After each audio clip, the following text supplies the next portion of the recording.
इस चैनल से जुड़े सभी श्रोताओं का मैं स्वागत करता हूं। पिछली वीडियो को आप लोगों ने बहुत ही सराहा, जो कि यूपीएचईएससी असिस्टेंट प्रोफेसर भर्ती 2021 विज्ञापन संख्या 50 की संभावित तिथि को इंगित करती हुई बनी थी। उसके कुछ प्रमाण थे, जो कि एक समाचार पत्र का आर्टिकल था। पर ये जो वीडियो है, उस संभावित तिथि जिसे उस वीडियो में 25 जुलाई से 15 अगस्त तक एग्ज़ाम की संभावित तिथि के रूप में बताया गया था, उसको प्रमाणित करने वाले कुछ और साक्ष्य इस वीडियो में मैं प्रस्तुत करूंगा। उम्मीद है कि आप इसे पूरी गौर से देखेंगे भी, सुनेंगे भी और समझेंगे भी, और फिर अपने आप को दिशा देंगे और मेरी बात जो मैंने इसमें कहनी चाहिए उसको भी समझने का प्रयास करेंगे। आगे बढ़ते हैं। पिछले वीडियो में विज्ञापन संख्या 50 के परीक्षा की संभावित तिथि बताई गई थी, जो कि 25 जुलाई से 15 अगस्त तक के बीच की तिथि बताई गई थी। अब उसी सूचनाओं पे हम लोग आगे समझते हैं। बिंदुवार सूचनाएं जो ध्यान देने योग्य हैं, उसको मैंने बिंदुवार करने की कोशिश की गई है। पहला आप देख सकते हैं, आपके स्क्रीन पे दिख रहा होगा, उत्तर प्रदेश के विभिन्न विश्वविद्यालयों द्वारा अपने पाठ्यक्रम से संबंधित जारी संभावित परीक्षा तिथि। दूसरा है उत्तर प्रदेश माध्यमिक शिक्षा परिषद द्वारा जारी टीजीटी एवं पीजीटी 2021 परीक्षा से संबंधित सूचना। तीसरा है उत्तर प्रदेश माध्यमिक शिक्षा परिषद द्वारा जारी कक्षा 10 एवं 12वीं की रिजल्ट से संबंधित सूचना। यूपीएचईएससी द्वारा विज्ञापन संख्या 49 के अंतर्गत प्राचार्यों के इंटरव्यू संबंधित तिथियां। पांचवा है यूपीएचईएससी द्वारा विज्ञापन संख्या 50 में परीक्षा केंद्र से संबंधित उल्लेखित सूचना। छठा है यूपीएचईएससी द्वारा विज्ञापन संख्या 47 की परीक्षा तिथियां। सातवां है कोरोना संक्रमण के तीसरे लहर से संबंधित एम्स के निदेशक डॉक्टर गुलेरिया की भविष्यवाणी। और आठवां है उत्तर प्रदेश सरकार पर विधानसभा चुनाव 2022 से पूर्व महत्वपूर्ण एग्जाम कराने का दबाव। तो हम लोग बिंदुवार आगे बढ़ते हैं और समझने की कोशिश करते हैं कि जो पिछली वीडियो में जो तारीख 25 जुलाई से 15 अगस्त तक संभावित बताई गई थी, उसका आधार और कैसे पुख्ता होता है। तो हम लोग सबसे पहले आते हैं उत्तर प्रदेश के विभिन्न विश्वविद्यालय द्वारा अपने पाठ्यक्रम से संबंधित जारी संभावित तिथियाँ। इसमें बहुत सारे आप स्क्रीन रोक करके भी देख सकते हैं। बुंदेलखंड विश्वविद्यालय ने अपने यहाँ के एग्ज़ाम को 18 जुलाई से मध्य अगस्त यानी 15 अगस्त के आसपास। छत्रपति साहू जी महाराज विश्वविद्यालय ने जो कराने की बात कही है, वो 18 जुलाई से लेकर के 2 अगस्त तक बात कही है। राम मनोहर लोहिया अवध विश्वविद्यालय ने कितनी तारीख कही है? 21 जुलाई से लेकर के 13 अगस्त। भीमराव अंबेडकर विश्वविद्यालय ने मध्य जुलाई से अगस्त तक। संपूर्णानंद विश्वविद्यालय ने 29 अगस्त से लेकर 7 अगस्त तक। रज्जू भैया विश्वविद्यालय जो इलाहाबाद में है 10 जुलाई से लेकर के 31 जुलाई तक। दीनदयाल गोरखपुर विश्वविद्यालय जुलाई से अगस्त तक। लखनऊ विश्वविद्यालय 2 अगस्त से 12 अगस्त तक। महात्मा ज्योति फुले रुहेलखंड यूनिवर्सिटी 15 जुलाई से 4 अगस्त 2021 तक। और राम मनोहर लोहिया राष्ट्रीय विधि विश्वविद्यालय जून से लेकर जुलाई तक ये परीक्षा कराने की बात कही है। यहाँ ध्यान देने योग्य बातें हैं कि केवल चौधरी चरण सिंह विश्वविद्यालय ने संभावित तिथियों जो परीक्षा की तिथियां हैं वह 2 जुलाई से 27 अगस्त 2021 से निर्धारित की हैं। दूसरा पॉइंट सबसे आखिरी जो नीचे आपको दिख रहा है डबल स्टार से, उस पर से बुंदेलखंड विश्वविद्यालय 18 जुलाई को Uttar Pradesh BEd entrance test कराने की जिम्मेदारी मिली है, अर्थात इसमें राज्य के कॉलेज और स्कूल शामिल होंगे। यहाँ पे यह बीएड का एग्ज़ाम उसे अपने क्षेत्र में कराना है, अपने क्षेत्र में, ठीक है, अपने क्षेत्र में कराना है, ठीक है। तो आगे बढ़ते हैं। अब आते हैं एक और सूचना पे, जो कि आप देख सकते हैं। सूचना पे आप देख सकते हैं 17 जून 2021 को है, जिसमें प्रेषक जो हैं मनोज कुमार विशेष सचिव उत्तर प्रदेश शासन ने कुल सचिव विश्वविद्यालय लखनऊ विश्वविद्यालय को लेटर भेजा है, जिसमें कहा गया है कि शैक्षणिक सत्र के आरंभ करने की तिथि जो है जो तिथि है वो 2 अगस्त है। ठीक है, तो परीक्षा के संभावित तिथि कितनी कही गई? 19 मई कही गई है, जो कि वो तो बीत चुकी है। ठीक है ना, तो यहाँ भी ये ध्यान देने की बात है।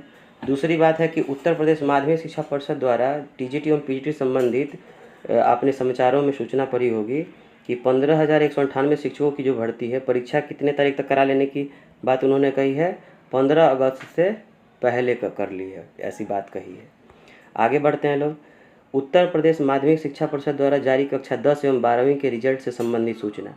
सबसे बड़ी बात है, इससे पहले केंद्रों ने बोला है कि सबसे पहले जो स्कूल खुलेंगे वह किसके खुलेंगे? किशोरावस्था के, जो 14 से 18 साल के हैं। इन्हीं स्कूलों में सेंटर भी पड़ता है एग्ज़ाम का, आप लोग को पता है। दूसरी बात है कि उत्तर प्रदेश जो माध्यमिक शिक्षा परिषद है उसने क्या बोला है कि 10वीं का रिजल्ट क्या है? जुलाई के तीसरे सप्ताह में, और 12वीं का जो है आखिरी सप्ताह में या अगस्त के पहले सप्ताह में जारी करेगा। तो यहाँ ध्यान देने योग्य बातें हैं कि जो नए प्रणाली से जो अंक निर्धारित करने हैं वो स्कूलों के ऊपर दिया गया है। तो सारे के सारे स्कूल का एडमिनिस्ट्रेशन तो अंकों के निर्धारण में लगा होगा, ताकि जल्दी से जल्दी उसका रिजल्ट क्या निकाला जा सके। ठीक है, आप ध्यान यहाँ पे आप समझ सकते हैं कि अंक जो है स्कूल को देने हैं, तो सारे तो स्कूल अपने अंक निर्धारण में लगे रहेंगे। ठीक है, तो स्कूल के सेंटर में जो एडमिनिस्ट्रेशन है वो तो बिजी होगा। दूसरी बात है कि जो विज्ञापन संख्या 49 है, जिसमें प्रचार के इंटरव्यू की संबंधित तिथियाँ जो बताई गई हैं, वो यहाँ पर आप देख सकते हैं, जो मैंने पिछले वीडियो में बताया है कि 7 जुलाई से लेकर 14 जुलाई तक, 7 से 14 जुलाई तक क्या हो रहा है? पूरा उत्तर प्रदेश विश्वविद्यालय आयोग जो है वह प्रचार के इंटरव्यू में बिजी है। ठीक है, अब आगे बढ़ते हैं हम लोग। Uttar Pradesh higher education service commission के 50वां विज्ञापन है, उसमें क्या कहा गया है कि नीचे अंडरलाइन में आप देख रहे होंगे, प्रश्नगत पदों पर चयन हेतु लिखित परीक्षा का आयोजन प्रयागराज में किया जाएगा। यानी कि सारे के सारे जो पेपर्स हैं वो कहाँ पे उनका एग्ज़ाम सेंटर होगा? वो होगा आपके प्रयागराज में, यानी कि इलाहाबाद में। और आपकी जो माध्यमिक शिक्षा परिषद कहाँ पे है? वो भी कहाँ है? इलाहाबाद है, जिसको आजकल हम लोग प्रयागराज बोलते हैं। ठीक है, तो उस समय के स्कूल और बोर्ड ये सारे के सारे क्या होंगे? आपके 10th के एग्ज़ाम के और 12th के एग्ज़ाम के रिजल्ट निकालने में बिजी होंगे जुलाई के समय में। ठीक है, और यूपीएससी ने क्या बोला है कि सारे एग्ज़ाम आपको कहाँ कराने हैं?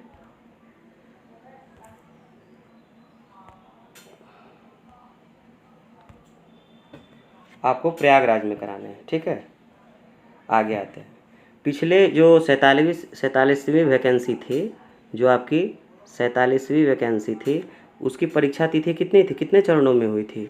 3 चरणों में, प्रथम, द्वितीय, तृतीय, यानी कि 15 दिसंबर, 5 जनवरी और 12 जनवरी को हुआ था एग्ज़ाम।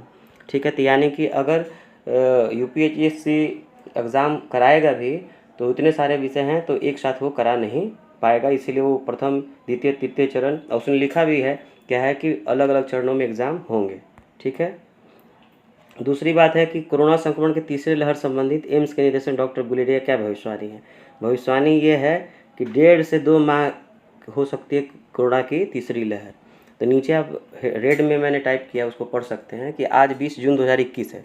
अगर गुलेरिया जी की चेतावनी पर विश्वास किया जाए तो कोरोना की तीसरी लहर जो है वो 25 जुलाई से 14 अगस्त 2021 तक आएगी। कहाँ पे? भारत में। कहाँ से आएगी ये? क्योंकि यह संभावना है और सभी दक्षिण भारतीय राज्यों और दक्षिण पश्चिमी राज्यों में कोरोना केस 5,000 से 11,000 औसतन प्रतिदिन बने हुए हैं। तो तीसरी लहर उधर से मानचित्र में ऊपर की ओर बढ़ेगी, यानी कि भारत के मानचित्र में ऊपर की तरफ, मतलब ऊपर के राज्यों में। तो ऐसा कहा जा सकता है कि उत्तर प्रदेश, दिल्ली और बिहार में तीसरी लहर 15 अगस्त से 30 अगस्त के बीच आ सकती है। और आप जान सकते हैं तीसरी लहर और भयानक ऐसा बात कहा गया है, तो उसमें किसी प्रकार का एग्ज़ाम कराना क्या, बहुत सारी पाबंदियां ही लागू होंगी।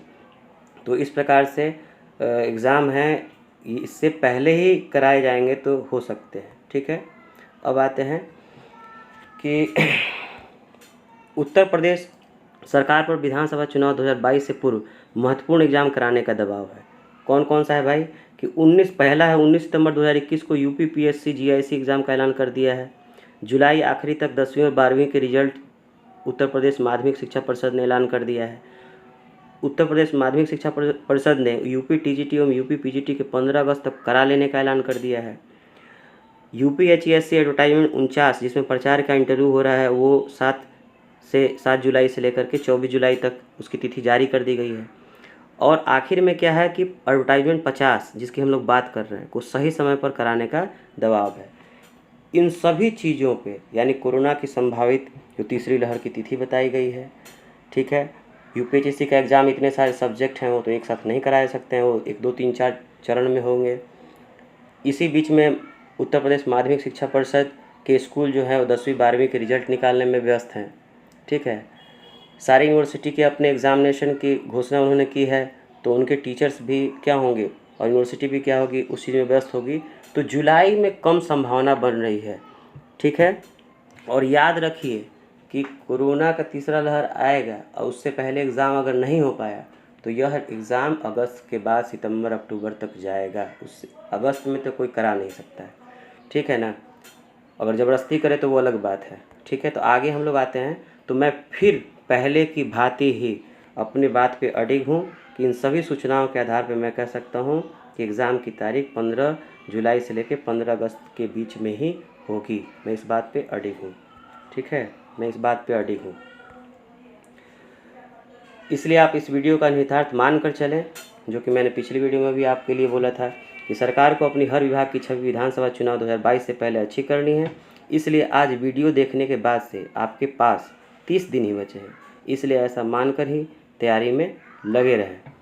आप सभी के उज्जवल भविष्य की कामना के साथ आप सभी को नमस्कार एवं वीडियो देखने के लिए धन्यवाद। कल 21 अगस्त, यहाँ पे मैंने एक तारीख गलत लिख दी है, कल 21 अगस्त नहीं होगा। कल जो है वो कितना है, कल है जो वो है 21 जून 2021 को शाम 8 बजे यूपीएचएससी एडवर्टाइजमेंट 50 संबंधित एक वीडियो लाऊंगा, ठीक है। जिसका मुख्य विषय क्या रहेगा, यूपीएचएससी एडवर्टाइजमेंट 50 के परीक्षा से पहले जो बचे हुए 30 दिन हैं उसमें आप अपनी काबिलियत, इवन कि मैं भी, और समय का पहचान और इस्तेमाल किस प्रकार से करें। यह वीडियो उनके लिए मुख्य रूप से होगी जो खुद को औसत विद्यार्थी मानते हैं। आप देख रहे थे घुमंतु प्रोफेसर, जो कि चैनल का मेरा नाम है। जुड़े रहें, धन्यवाद।